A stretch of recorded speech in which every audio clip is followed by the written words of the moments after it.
Bueno, mi nombre es María Paz Vega, soy becada de segundo año de Geriatría USACH y la verdad es que el nombre original de la presentación era anemias perniciosas, pero yo se lo cambié por un sentido más bien práctico, por anemias megaloblásticas. Entonces hemos pasado por hartos temas de la hematología y vamos a tratar como de hacer un recuento como breve para tratar de situarnos en lo que son las anemias megaloblásticas. Entonces, primero acordarse cuáles son los valores de corte que los revisamos con la Magali, ¿cierto? Valores para hombres con hemoglobina bajo 13, para mujeres con hemoglobina bajo 12 y para las mujeres embarazadas hemoglobina bajo 11, ¿cierto?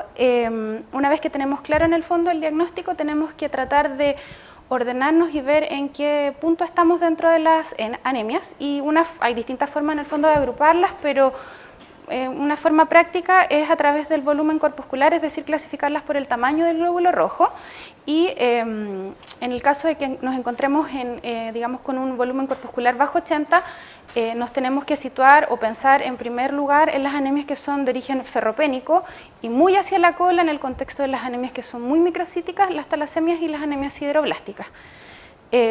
Cuando estamos con volúmenes corpusculares alrededor de 80, es decir, con anemias normo-normo, vamos a tener que pensar en las anemias que son de origen inflamatorio. Y por último, cuando estamos en las anemias con volúmenes corpusculares elevados, es decir, sobre 100, vamos a tener que pensar en anemias macrocíticas.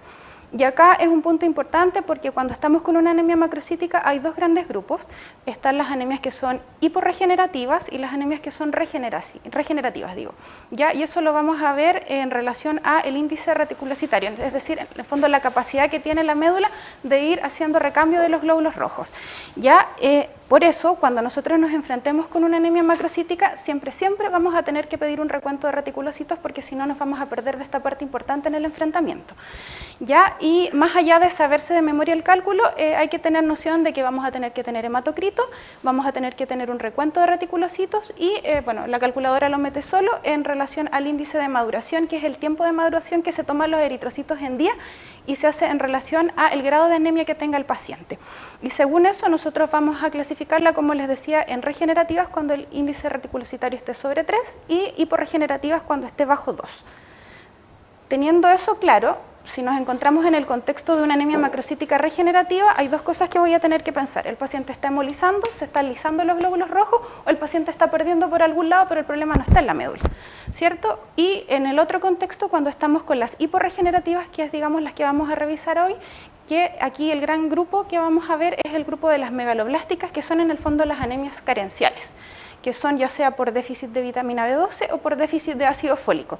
Y las que son macrocíticas no megaloblásticas, tenemos condiciones como el hipotiroidismo, el paciente per se que consume alcohol no necesariamente que haya generado un daño hepático, el que ya generó un daño hepático, fármacos que vamos a ver algunos un poquito más en detalle como la metformina, los inhibidores de la bomba de protones, los anti-H2, los pacientes hematológicos que están en tratamiento con hidrea, los pacientes VIH que están en terapia antirretroviral, la mibudina y lo que ya habíamos revisado los días previos, las mielodisplasias.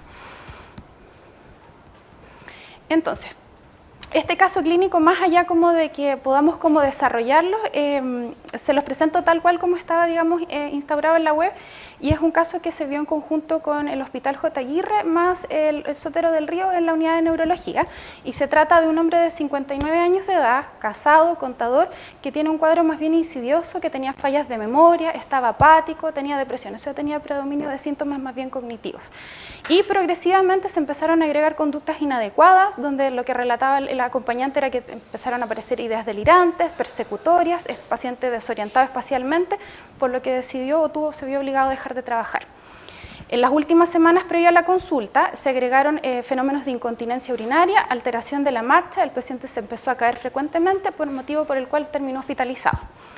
Entre los antecedentes que lograron recabar en ese momento era que había tenido un episodio similar 4 años antes, del que se había recuperado completamente, pero nunca se supo muy bien qué había pasado, cómo se trató, y el clínico que lo vio asumió que tal vez había tenido inyecciones de vitamina B12, porque hay un uso frecuente acá en Chile de pacientes que se inyectan de manera ambulatoria sin tener una indicación muy clara. Y en la niñez había sufrido un traumatismo encefalocraniano frontal izquierdo que había sido operado, pero que aparentemente no había dejado secuelas. ¿Ya? En el examen mental de ingreso mostró una notoria brevipsiquia, estaba apático, tenía una actitud más bien suspicaz, estaba desorientado temporoespacialmente, tenía algunas conductas imitativas, era perseverante, fallaba en memoria, confabulaba, tenía falsos reconocimientos, era un cuadro bien florido. Presentaba algunos elementos del síndrome de Hirschman, que es un compromiso generalmente vascular de la región parietal que cursa, generalmente el paciente no logra diferenciar derecha de izquierda, acalculia, agnosia digital visual, su lenguaje era más bien lacónico, pero no había disartria ni afasia. Ya en el examen neurológico estaba paratónico, ya lo que habíamos descrito en la historia clínica, tenía una ataxia de la marcha que le impedía deambular y presentaba reflejos osteotendíneos vivos, plantares flexores, disminución de la sensibilidad profunda y además un esbozo de reflejos arcaicos. Ya en el estudio neuropsicológico tenía paciente que sabemos que es contador, o sea, con escolaridad sobre, digamos, la media, un mini mental de 16/30, en el aprendizaje de las palabras su rendimiento era bajo y tenía un reconocimiento casi normal, 9/10, y fallaba en la memoria semántica con 5 elementos en rango inferior, y aquí podemos ver parte de lo que ellos describen del mini mental, que es la copia del dibujo, que la verdad es que está bastante alterado para un paciente que estamos pensando que es un contador. Ya lo que describen allá es que le tomaron exámenes generales, todos los que podamos pensar. En el bioquímico la verdad es que no habían grandes alteraciones, pero en el hemograma nosotros sabíamos que tenía una anemia macrocítica con un volumen corpuscular en 117. El frotis nos mostraba neutrófilos hipersegmentados o polisegmentados, le tomaron niveles de vitamina B12 que estaban en 0. ¿Ya? Y un ácido fólico que estaba en valores de corte normal, pero con un folato eritrocitario bajo el valor de corte normal. Le hicieron exámenes de imágenes con un escáner que reveló signos involutivos mayores a lo esperado para la edad y una lesión hipodensa frontal izquierda que en realidad podría haberse explicado por el TEC que teníamos como antecedente. Un líquido cefalorraquídeo básicamente normal, con un poquito de aumento de las proteínas, cultivo para células neoplásicas negativos. Ellos tenían la oportunidad de hacerle un SPECT que resultó normal. Y en el contexto de esta anemia megaloblástica, le estudiaron con endoscopía y biopsia gástrica, que en ese momento reveló un pólipo gástrico y una metaplasia intestinal. ¿Ya? Entonces, ahí en ese momento ellos se plantearon como posibles diagnósticos que fuese una demencia por déficit de vitamina B12, por las grandes alteraciones, digamos, de la conducta, una demencia frontotemporal, y menos probable les pareció que tuviese una demencia tipo Alzheimer. Y ahí se los dejo, después sigue el caso. ¿Ya? Entonces ahora vamos a ver vitamina B12. ¿Este caso usaban fármacos? No, yo lo traje tal cual como ellos lo suben a la Revista Médica de Chile. O sea, como lo que yo puse es lo que hay, no inventé nada. No, por lo menos no salí ahí. Ya, entonces, en relación a la epidemiología del déficit de B12, sabemos que la prevalencia va a ir en aumento en los pacientes adultos mayores y en general hay un promedio que varía entre 5 a 15%, pero según la población que uno estudie y según el método diagnóstico, porque vamos a ver que hay distintas formas de nosotros hacer un diagnóstico un poco más preciso, con exámenes más específicos, más allá de los niveles de B12, ¿ya? Los adultos mayores sabemos que tienen un más riesgo por los fármacos, pero también porque tienen una gastritis atrófica y como vamos a ver en el ciclo de la vitamina, el proceso absortivo es muy importante. Y en el estudio de Framingham, en el año 94, con un promedio de 500 pacientes que eran adultos mayores entre 67 y 96 años, se encontró más o menos una prevalencia del 5%, pero en pacientes que tenían, o sea, en el 6% de pacientes que tenían niveles de vitamina B12 normal, teníamos niveles de ácido metilmalónico y homocisteína elevado, lo que ya nos habla de una deficiencia al menos funcional, que un paciente que si sigue así, probablemente en algún momento va a desarrollar el déficit de B12 y probablemente en algún momento va a desarrollar la anemia. ¿Ya? Entonces, acá, esta imagen más allá como de saberse todos los, digamos, todo el ciclo, trata un poco de hacer una estructura mental a través como del ejemplo visual de que es un ciclo complejo, de que están fuertemente interrelacionados el ciclo de la metionina, el ciclo de los folatos y que finalmente vamos a tener, digamos, la formación de las bases nitrogenadas para participar en la síntesis del DNA y el RNA. Entonces acá, bueno, por este lado tenemos el ácido fólico, por acá la vitamina B12. ¿Qué cosa es importante? Que en el fondo el ácido fólico es una forma monoglutámica, que es la que nosotros nosotros adquirimos a través de la fortificación de la harina o del medicamento que usamos. En el fondo es la forma sintética de la vitamina B9, pero son a través de los folatos que nos aportan a través de las frutas y las verduras que nosotros obtenemos las formas poliglutámicas que se tienen que reducir hasta monoglutámicas para llegar a participar dentro del ciclo y ser reducidas en varias oportunidades. Por ejemplo, pasar de dihidrofolato a tetrahidrofolato, metilen tetrahidrofolato, tetrahidrofolato para participar finalmente en la síntesis del DNA. Entonces, ¿qué es lo que hace finalmente o cuál es el objetivo o cómo participa el ácido fólico dentro del ciclo? Él es como un donador de grupos metilo, en el fondo lo que hace es actuar como un donante de grupos carbono para participar finalmente en la síntesis de ADN. Y hay puntos críticos que acá, digamos, nos van a importar más, que acá un esquema un poquito más simplificado, y es importante saber que la síntesis de los tetrahidrofolatos están acoplados a la conversión de homocisteína en metionina, donde la vitamina es un cofactor importante. Entonces uno tiene que hacer en el fondo la síntesis en esto de que si no tenemos vitamina B12, el ciclo se va a quedar detenido acá, ¿cierto? Entonces no vamos a transformar la homocisteína en metionina y por lo tanto lo que vamos a tener es una hiperhomocisteinemia. ¿Sí? Que lo vamos a tratar de buscar después en el momento del diagnóstico. ¿Ya? Y por otro lado, como este es cofactor de este ciclo, si nosotros no tenemos vitamina B12, nos vamos a quedar atrapados en esta parte del ciclo y vamos a quedar aquí, en 5-metil tetrahidrofolato y no vamos a poder donar grupos carbono para el ciclo del DNA. ¿Se entiende? Ya. Entonces, lo que había mencionado recién, la vitamina B12 es crítica en la conversión de homocisteína en metionina y por su lado la metionina, si nosotros seguimos el ciclo hacia acá, es crítica también en la producción de S-adenosilmetionina, que es un compuesto fuente para las metilaciones del DNA, para la formación de lípidos, para la formación de proteínas y para la metilación de neurotransmisores. Entonces cualquier cosa, como esto está tan interconectado, nos falta cualquier cosa, el ciclo se cae. Ahora, ¿cuáles son las funciones de la vitamina B12 a grandes rasgos? Tenemos funciones a nivel hematológica y funciones a nivel neuronal. Ya no se sabe tan bien cuál es su efecto en la función neuronal, pero un déficit de vitamina B12, como dijimos, disminuye la metilación de los lípidos y de una proteína básica de la mielina que va a conformar 1/3 de esto. Entonces traducimos al final que lo que se va a producir es una desmielinización que nosotros la vamos a traducir después en las manifestaciones clínicas. Por otro lado, el efecto en la hematopoiesis, nosotros sabemos que los precursores hematopoyéticos son los que tienen una alta tasa de recambio, por lo tanto, como están recambiándose rápido, son los más sensibles a sufrir como una alteración en la síntesis del DNA. Y es aquí donde nosotros nos, digamos, diferenciamos dentro de las anemias macrocíticas en los cambios megaloblásticos que dan las anemias macrocíticas carenciales, que en el fondo lo determinante acá es la disociación núcleo-citoplasma. Entonces, si nosotros vemos acá, tenemos una médula que es que está muy llena de células, pero tenemos glóbulos rojos donde el citoplasma no guarda una relación adecuada con el núcleo. Tenemos núcleos grandes con citoplasmas maduros, que eso es como un marcador de cambio megaloblástico. Y en el fondo, como tenemos alteración en la síntesis de DNA, lo que nosotros vamos a tener es citopenia, entonces no sería raro que en un paciente con déficit de B12 o ácido fólico nos podamos encontrar con déficit en todas las líneas, o sea, una pancitopenia. ¿Ya? Y bueno, la evolución dentro de la médula o en el frotis, que en sangre periférica podemos encontrar inicialmente neutrófilos hipersegmentados, después una presencia de monocitosis y finalmente el desarrollo de la anemia, pero eso lo vamos a ver un poquito más en detalle más adelante.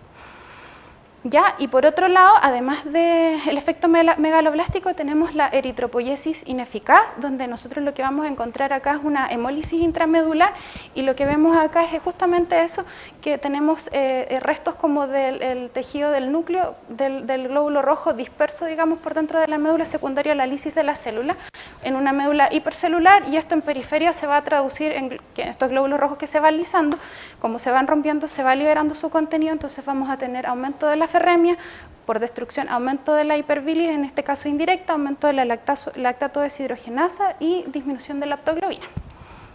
Oh, me quedo corrido para arriba. Bueno, entonces ahora en relación a la fisiología de la vitamina B12 sabemos que no es sintetizable, que la vamos a adquirir exógenamente de productos derivados de, digamos, los animales. Y el ciclo parte aquí en la ingesta, en el fondo, y aquí uno tiene que ir pensando que en base, si uno recuerda un poco esto, puede buscar las causas de déficit de B12. Tenemos acá la cobalamina unida a proteína y la R es la aptocorrina, ¿ya? Entonces uno ingiere la vitamina B12 en forma de proteína y una vez que llega a la cámara gástrica, esta cobalamina unida a la proteína tiene que lisarse para que se separe la vitamina B12 y esto es por acción del ácido clorhídrico y la pepsina. Una vez que tenemos libre la vitamina B12, ella no va a poder quedar, digamos, sola porque si no se va a terminar rompiendo por el efecto del ácido clorhídrico, entonces se va a unir a la aptocorrina, que fue previamente secretada por glándulas salivales y que también se secreta acá a nivel de las células parietales, y se van a unir. Ya no se sabe muy bien la función de la aptocorrina, pero sería más o menos acompañar al transcurso de la vitamina B12 en la cámara gástrica. Una vez que la aptocorrina unida a la cobalamina llega a nivel duodenal, tiene que ser nuevamente, digamos, lisada esta unión por efecto de las enzimas pancreáticas. Y en este momento se va a unir a factor intrínseco para ser transportado aquí, que es el enterocito de la mucosa ileal, donde finalmente se va, digamos, a absorber. ¿Ya? Entonces, ¿qué cosas encontré importantes acá a destacar? Que un poco corría la diapositiva, pero hay dos tipos de transporte que yo la verdad es que no lo conocía digamos, en el ingreso de la vitamina B12 al enterocito ileal. Uno que es el transporte activo, que representa alrededor del 80% de la vitamina B12 que va a ser, digamos, ingresada, y otro un transporte pasivo, que no es dependiente de factor intrínseco, porque uno dice, ¿por qué en el fondo un paciente gastrectomizado, que nosotros no le aportamos vitamina B12 más factor intrínseco, igual logra absorber la vitamina? Y la respuesta está acá, porque en el fondo en los pacientes que no tienen factor intrínseco, este transporte pasivo se exacerba y logramos hacer ingresar la vitamina B12 a través del enterocito sin tener factor intrínseco. ¿Sí? Ya. Y estos, digamos, son los conceptos que uno generalmente maneja como a grandes rasgos de la vitamina B12. Es importante saber que la biodisponibilidad de ella en una dieta habitual es cercana al 50%, pero en un estudio acá en Chile, en Santiago, la verdad es que la ingesta media recomendada se ha alcanzado solamente en el 60% de los adultos mayores. Entonces ya tenemos un déficit en la ingesta. Ya el efecto de la cocción sobre la vitamina B12 es nulo o es mínimo. Ya vimos que el lugar de absorción es a nivel del ilium. El aporte de la dieta en general es de 30 microgramos y los requerimientos mínimos diarios para un paciente adulto es de 2,4. Ya el depósito principalmente es hepático y lo importante es que estos depósitos nos duran entre 2 a 4 años. Entonces hay que tener harto periodo de déficit para que en el fondo uno desarrolle la anemia. ¿Ya? Y las formas terapéuticas principalmente son la cianocobalamina que usamos acá en Chile y la hidroxicobalamina que se usa más en Europa y que es un poco más estable en el tiempo en el plasma. Uy, todo me quedó corriendo. Bueno, y esta de nuevo, bueno, es para ejemplificar en el fondo las causas de vitamina B12, que son dos a grandes rasgos. Pacientes que tienen ingestas deficientes, que son los vegetarianos, los veganos estrictos, los pacientes malnutridos por consumo de alcohol, y un grupo mucho más amplio que son los que tienen disminuida la absorción, donde está la anemia perniciosa, alteraciones a nivel del factor intrínseco en los pacientes que han sido gastrectomizados, que han sido sometidos, digamos, a cualquier procedimiento quirúrgico, los pacientes que son portadores de alguna enfermedad inflamatoria intestinal como Crohn, pacientes que cursan con sobrecrecimiento bacteriano, los pacientes que tienen insuficiencias pancreáticas, los pacientes que ya vimos están utilizando fármacos que son factores de riesgo, y ya muy para atrás para la cola, infecciones parasitarias como la difilovitriasis o el déficit hereditario de transcobalamina 2. Ya, entonces hay que entender que cualquier cosa que falle en alguno de estos puntos nos puede determinar un déficit de vitamina B12.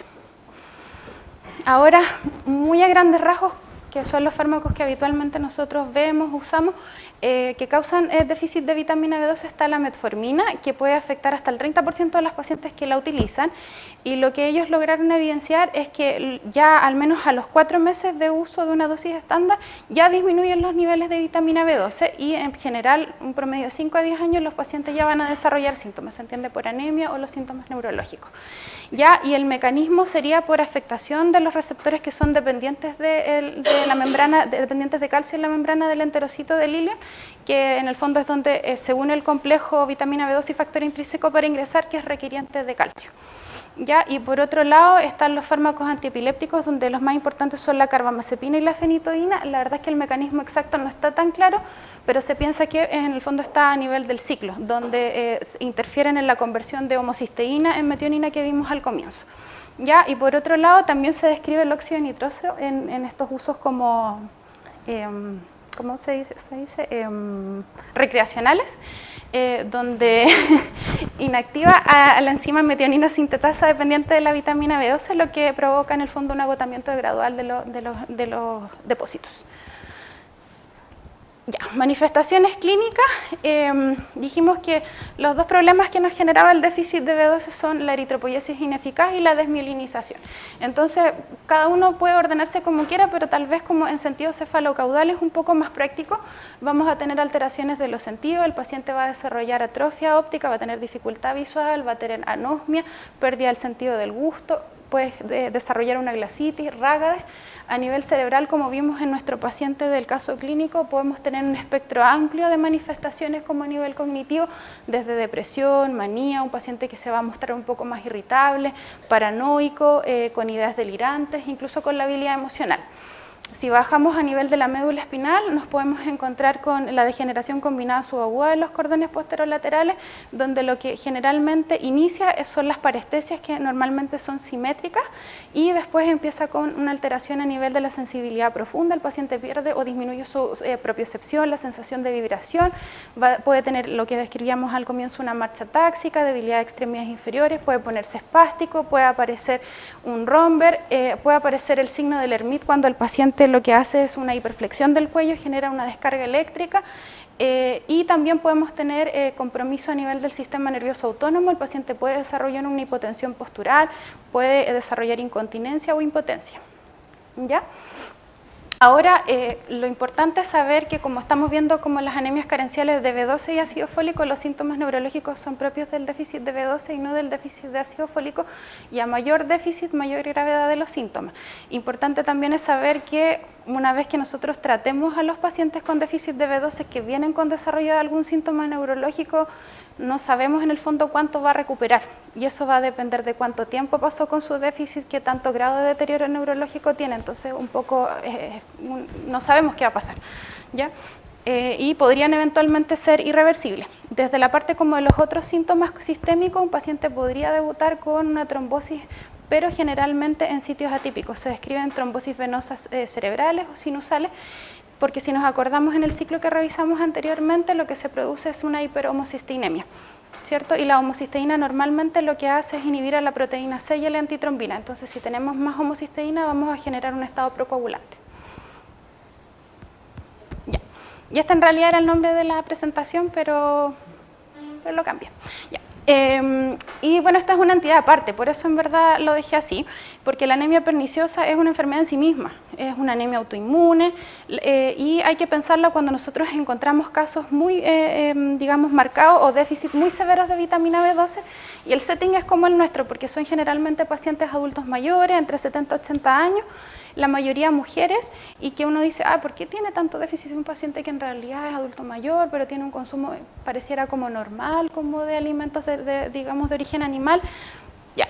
Y bueno, se describe más frecuente en raza africana, en europeos, y hay que pensarlo cuando nosotros tenemos como un ambiente autoinmune.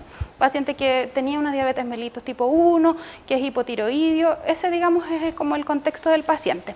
¿Ya? Y sabemos que la célula parietal secreta dos cosas, secreta el ácido clorhídrico y secreta el factor intrínseco. Y ese digamos va a ser la forma en que nosotros vamos a tratar de hacer el diagnóstico de anemia perniciosa. Ya más allá de, o sea, además de haber medido los niveles de B12 y los otros exámenes, porque acá se desarrollan autoanticuerpos contra la célula parietal, pero tenemos que saber que eso es poco específico, ¿ya? Hay una especificidad variable que puede ir entre el 50 al 100%. ¿Por qué? Porque tiene una reacción cruzada con la coinfección por Helicobacter pylori. Entonces lo que más nos sirve es el anticuerpo antifactor intrínseco, que es altamente específico, que tiene una especificidad del 100%. ¿Ya? Se ha observado, y esto no es digamos de regla, pero se ha observado que en general los pacientes con anemia perniciosa pudiesen tener un poco más de riesgo de cáncer gástrico, que puede ser de 2 a 3 veces mayor. Entonces lo que recomienda la Sociedad Americana de Endoscopía es que al momento de hacer el diagnóstico de anemia perniciosa nosotros debiéramos hacerle a ese paciente una endoscopía digestiva alta. Ya no de seguimiento, pero sí al momento de la pesquisa de la enfermedad. Ya vimos las manifestaciones clínicas, entonces, ¿cuál es el laboratorio de un paciente con anemia por déficit de B12? Dijimos que va a estar la macrocitosis, vamos a tener una anemia regenerativa, nos podemos encontrar con una pancitopenia, pero también podríamos encontrarnos con un paciente con un hemograma normal, porque hasta el 28% de las pacientes que tienen un déficit de vitamina B12 todavía no han desarrollado la anemia. ¿Ya? El frotis es importante ir a buscar dirigidamente la presencia de macrovalocitos, que son estos glóbulos rojos grandes, ovalados, donde lo que ya vimos recién era importante la disociación entre el núcleo y citoplasma. ¿Ya? Entonces, aquí de nuevo la fotito que es para evidenciar el núcleo grande, el citoplasma maduro. Podemos encontrar glóbulos de distintas formas, de distintos tamaños. Muy importante buscar dirigidamente, si yo lo estoy pensando, la presencia de neutrófilos hipersegmentados, que son neutrófilos con muchos lóbulos en su interior, y la presencia de macroplaquetas. ¿Ya? Como sabemos o dijimos anteriormente, el déficit de vitamina B12 va a provocar una eritropoiesis ineficaz. Entonces, esto como para llevárselo a la casa, dentro de las anemias, en el fondo cuando uno ve una lactato deshidrogenasa muy elevada en el contexto de un paciente anémico, muy elevada, y lo puse ahí como 25 a 30 veces, o sea, una lactato de 4.000 a 7.000, no hay que pensar en anemia hemolítica, hay que pensar en déficit de B12. ¿Ya? Esas son las que más el LDH produce. ¿Ya? Y en el fondo lo que traduce es inespecífica, pero la lactato deshidrogenasa, como se ve acá, es una enzima que tiene actividad oxidorreductora y lo que traduce es destrucción celular. ¿Ya? Y lo que había mencionado al comienzo es la disminución de la aptoglobina, y por qué digamos, esta proteína plasmática disminuye, tiene que ver con que su función es unirse a la hemoglobina libre, y como estamos en el contexto de una eritropoiesis ineficaz, tenemos mucha hemoglobina libre, por lo tanto se va a ir consumiendo la aptoglobina al tratar de unirse y su concentración va a disminuir en cualquier situación que genere hemólisis intravascular. Entonces también es inespecífica, pero nos ayuda en el diagnóstico. Ya, para llegar al diagnóstico, la confirmación de 3 pasos. Uno en general, aquí no tiene problema, porque si tiene una B12 bajo 200, tiene una sensibilidad del 95%, entonces yo digo, tengo la clínica, tengo la B12 aquí, trato. Cuando tenemos sobre 350 tampoco pareciera representar un problema, porque puedo buscar, digamos, por déficit de ácido fólico otras causas. Pero el tema es acá cuando nos quedamos en valores intermedios. Y ahí uno dice, bueno, lo primero es que los niveles plasmáticos de B12 tienen una tasa de falsos negativos y falsos positivos cercanos al 50%, y eso, digamos, obedece a una razón, que es que en realidad el 80% de la vitamina B12 no anda circulando, está unida a la aptocorrina, ya que está dentro de la cavidad gástrica, como vimos en el metabolismo, y solo el 20% anda circulando unido a transcobalamina, entonces la medición puede fallar. ¿Ya? Entonces lo que se plantea acá en el paper de la New England es el diagnóstico en 3 pasos, y si ya nosotros nos quedamos en ese valor intermedio y tenemos un laboratorio con disponibilidad de estos exámenes, es medir la homocisteína, ya que dijimos recién que iba a estar aumentada. Valores de corte sobre 270 es menos específica, y hay que siempre tener en cuenta que en el fondo, al ser menos específica, también se puede elevar por déficit de ácido fólico, se puede elevar en los pacientes que tienen falla renal o hiperhomocisteínemias primarias. ¿Ya? En tercer paso, la medición del ácido metilmalónico, el valor de corte es 0,4, también se eleva en falla renal, y este que no está disponible, que es la holotranscobalamina, que todavía se usa en estudio, pero sería el primer marcador que se va a alterar en los déficits de B12. ¿Ya? Con estos dos primeros, la homocisteína y el ácido metilmalónico, van a estar elevados sobre el 98% de los casos de los pacientes que tienen déficit de B12. Entonces, ¿cuál es la interpretación? Si el paciente tiene ambos valores normales, homocisteína y ácido metilmalónico normal, la verdad es que no tiene déficit. Si ambos están aumentados, ya no hay duda, el paciente tiene un déficit de vitamina B12, y llega el momento en que uno tiene que hacer la diferenciación cuando, en el fondo, si el paciente cursa con niveles de ácido metilmalónico normal y homocisteína elevada, lo que le falta es ácido fólico y tiene vitamina B12 normal. ¿Ya? ¿Y eso cómo se explica? Porque en el fondo tanto el folato y la B12 son necesarios para que el paciente pase de homocisteína en el ciclo de conversión a metionina. Entonces, si falta cualquiera de los dos, se va a acumular homocisteína. Ahora, la B12 es un factor de conversión de metilmalonil-CoA, succinilcolina dentro de la mitocondria. Entonces, cuando no hay B12, la reacción no va a ocurrir y lo que se va a acumular es el ácido metilmalónico. Por último, bueno, en la parte como del diagnóstico, la verdad es que las punciones de médula ósea no son necesarias, uno no tendría que sugerirlas porque en general tienden a uno a confundirlo, incluso con leucemia se describe. Lo que ya vimos es que vamos a encontrar una hemólisis intramedular, una médula hipercelular con hiperplasia de los megamielocitos, granulocitos y megacariocitos. Y en el contexto de la anemia perniciosa, como ya vimos antes, medición de medir la serología de anticuerpos. Ahora, llegando ya a la fase del tratamiento, nosotros pudiéramos tratarlos con ampollas o comprimidos, y la verdad es que yo tenía duda de cuánto se absorbe y lo encontré. En el fondo, la absorción de las ampollas es de un 10%, Y entonces si nosotros tenemos ampollas de 1000 microgramos, lo que vamos a absorber son 100 y la absorción de comprimidos es más limitada. En el mejor de los casos pudiera llegar hasta un 4% de la dosis ingerida. Entonces si le pasamos 1000 microgramos, tendríamos una absorción de alrededor de 40. ¿Ya? Y lo que encontré acá, esto era una revisión del Cochrane, que comparaba en el fondo cuáles eran los resultados de administrar vitamina B12 oral versus intramuscular. Es un estudio donde se hizo una revisión el año 2018 que incluyó 3 ensayos clínicos, 153 participantes, la duración del tratamiento era un promedio de 3 a 4 meses, el promedio de edad era de 40 a 70 años y el tema acá es que las dosis eran variables y ahí ya encontramos como una limitante. Comparaban pacientes que utilizaban 1000 microgramos de dosis oral intramuscular y otros que usaban entre 1000 a 2000 de vitamina B12 intramuscular. Ellos buscaron como resultados primarios medir los niveles séricos de vitamina B12, los signos y síntomas clínicos del déficit y los eventos adversos. Y como resultados secundarios la calidad de vida, la aceptabilidad de los pacientes, los niveles de hemoglobina, volúmenes corpusculares, niveles totales de homocisteína, ácido metilmalónico y los efectos como a nivel socioeconómico.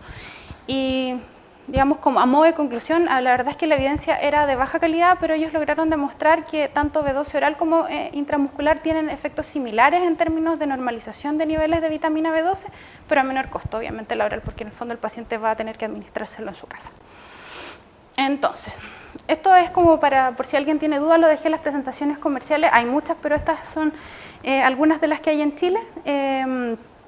Presentaciones en comprimidos de 200 microgramos, cápsulas como el Atol 12 que alcanza hasta los 1000 microgramos, jarabes, en el caso de que los pacientes tengan alguna dificultad de deglución, de hasta 10.000 microgramos y las ampollas que en general todas vienen de 10.000, que son presentaciones que vienen de 3 ampollas. ¿Ya? Y bueno, el tratamiento en realidad, cuando nosotros optamos por tratar intramuscular, en general las indicaciones van a ser la anemia perniciosa, que es lo más clásico, pacientes que no van a tener una forma, digamos, distinta como de absorber vitamina, como los gastrectomizados, los pacientes quirúrgicos en el fondo.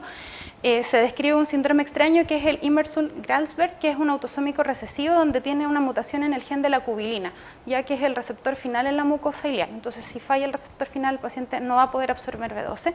Y también lo que les había comentado antes, el abuso recreativo del óxido nitroso, y el esquema es el clásico, una dosis intramuscular diaria por 7 días, después una ampolla semanal por 2 meses o un mes, y finalmente la ampolla mensual de 1000 microgramos vía intramuscular. Eventualmente pudiésemos usar administración oral a una dosis de 500 a 1000 microgramos diarios o el esquema antes descrito en trastornos malabsortivos más bien leves, es decir, los pacientes que tienen una gastritis atrófica leve o los pacientes que usan algunos fármacos como inhibidores de la bomba protones, anti-H2 y metformina. Ellos pudieran ser candidatos a administración de terapia oral. Y en caso de que sean pacientes que tienen dietas restrictivas, antes que desarrollen la anemia, nosotros debiéramos anticiparnos y ojalá, digamos, indicarles suplementos que contengan la dosis mínima diaria, que son de 2,4 microgramos de vitamina B12. Y en un paciente grave, en el instante, una monodosis de ampollas de 10.000 microgramos intramuscular. ¿Qué se espera de ellos? Los pacientes, la verdad es que la recuperación hematológica es mucho más rápida que en un paciente que tiene anemia ferropénica. En 2 días el paciente ya debiera dejar de hemolizar, al 4.º día ya debería tener digamos, una mejoría en su recuento reticulocito, y a las 8 semanas se espera que mejoren los volúmenes corpusculares, el ácido metilmalónico y la homocisteína, y ya los niveles de B12 debieran mejorar antes de que pasemos a la fase de mantención mensual de vitamina B12 intramuscular. Desde el punto de vista neurológico, como dije, los síntomas pueden mejorar, pueden desaparecer, y ahí uno tiene que esperar de semanas hasta 6 meses. Y la severidad y la duración de las alteraciones neurológicas van a depender en el fondo de qué tan dañado esté el paciente al momento de que nosotros hagamos el diagnóstico. Ahora, si el paciente en algún momento abandona tratamiento, se espera que los síntomas neurológicos reaparezcan en promedio a los 6 meses, mientras que la anemia se va a demorar en reaparecer más bien algunos años. Descanso. Esta es una vista desde la cocina de mi casa en el Valle del Elqui. Envidiame. Un asadito, sí. Vitamina B9. Ya, esto es un poquito más corto ya. El ácido fólico en realidad lo conocemos como vitamina B9 o también el otro nombre es el ácido pteroil glutámico. La prevalencia en realidad no la tenemos tan normada en Chile, se espera que sea menos del 1% desde que se empezó a hacer la fortificación de la harina de trigo, pero en encuestas en otros países mostraban que en el fondo si no se fortifica en los alimentos la deficiencia puede llegar a ser un problema de salud público y por poner un ejemplo, mujeres embarazadas en Costa Rica alcanzaban hasta el 48%, hasta un 25% en Venezuela y adultos mayores hasta un 15% en el Reino Unido. ¿Ya? Y nuestra fortificación partió como obligatoria, como decreto a partir del año 2000. ¿Ya? Y bueno, nuevamente con relación a la fisiología, en este caso del ácido fólico sabemos que no es sintetizable y que las fuentes son principalmente las verduras de hoja verde, las frutas y algunas legumbres.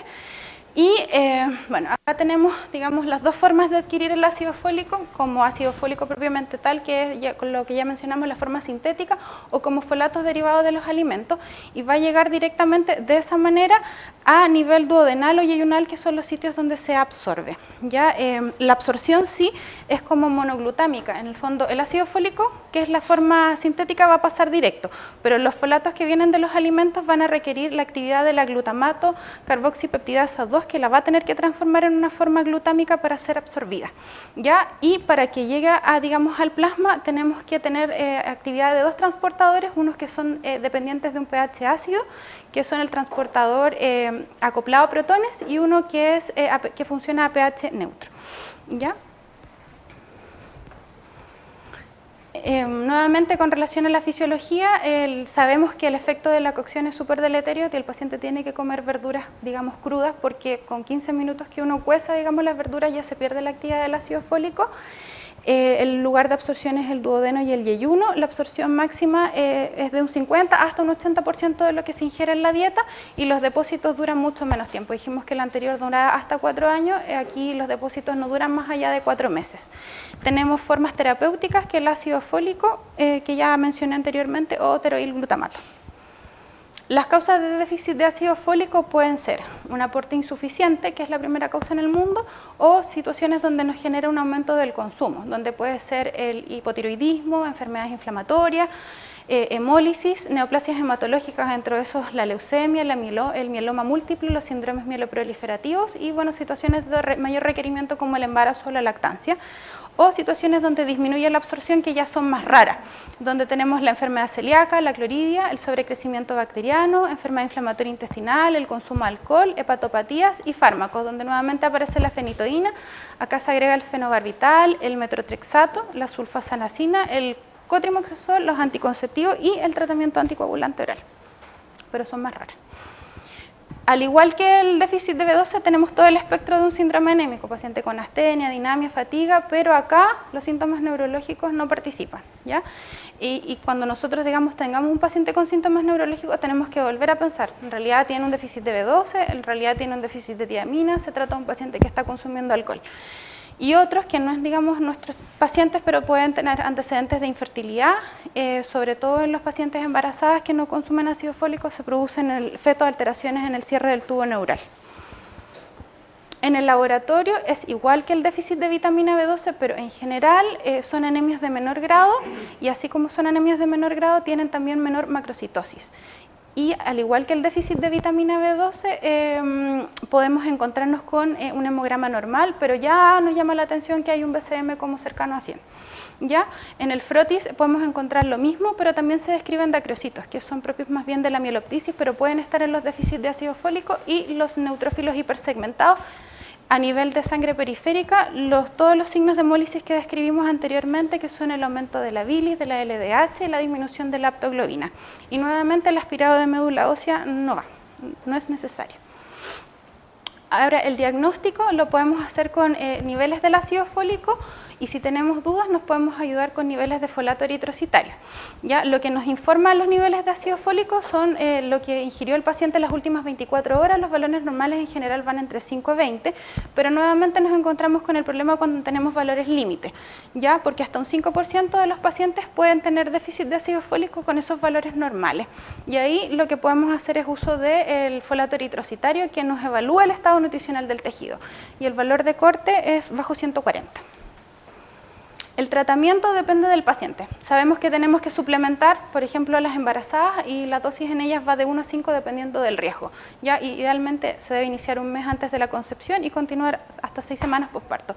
Pacientes que tal vez van a ser un poco más cercanos a nosotros son los pacientes que tienen antecedentes de anemia hemolítica, talasemia o los pacientes dializados debieran suplementarse de manera diaria con al menos 1 miligramo de ácido fólico.